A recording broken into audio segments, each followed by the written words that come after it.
जो पाखंडों को पाल रहे वे अब तक ना शुद्ध हुए, पर अपमानों को सहते सहते बाबा साहब बुद्ध हुए।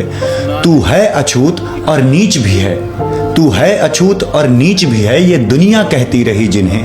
पत्थर से भारी पीड़ा थी जो जन्म से मिलती रही उन्हें। और जब ताने सुनकर भीमराव छलनी निर्जीवन कर डाला, तब पुस्तक को स्पर्श किया और मन को पावन कर डाला। और अमेरिका की धरती पर जो ज्ञान का सूर्य जगाया था, अमेरिका की धरती पर जो ज्ञान का सूर्य जगाया था, लंदन में इतिहास रचाया और न्याय को धैर्य सिखाया था। और जब वडोदरा की गलियों में लोगों ने घर तक दिया नहीं, जब वडोदरा की गलियों में लोगों ने घर तक दिया नहीं, तब समता के अधिकारों की सौगंध भीम ने लिया वहीं।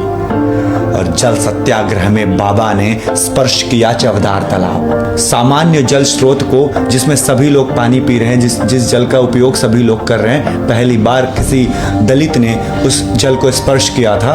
और ये भ्रांति और ये छुआछूत की भावना को मिटाने का वो पहला कदम था कि जल सत्याग्रह में बाबा ने स्पर्श किया चवदार तालाब। इतिहास की पहली बूंद थी जो कोई प्यास नहीं थी इंकलाब। संकीर्ण सोच में जकड़े हम बस तिरस्कार अवशोषक थे, संकीर्ण सोच में जकड़े हम बस तिरस्कार अवशोषक थे। बाबा साहब के पहले तक सब मनुवाद के पोषक थे। और भीम जो कांचीश्वर पहुंचे, भीम जो कांचीश्वर पहुंचे, मनवाद का ग्रंथ जला डाला। सब दर्शन के अधिकारी हैं, यह प्यार का पंथ बना डाला। पिछड़ों के हक में लड़े भीम और पुस्तकबद्ध प्रमाण दिया। फिर कलम उठाई बाबा ने और संविधान निर्माण किया, फिर कलम उठाई बाबा ने और संविधान निर्माण किया।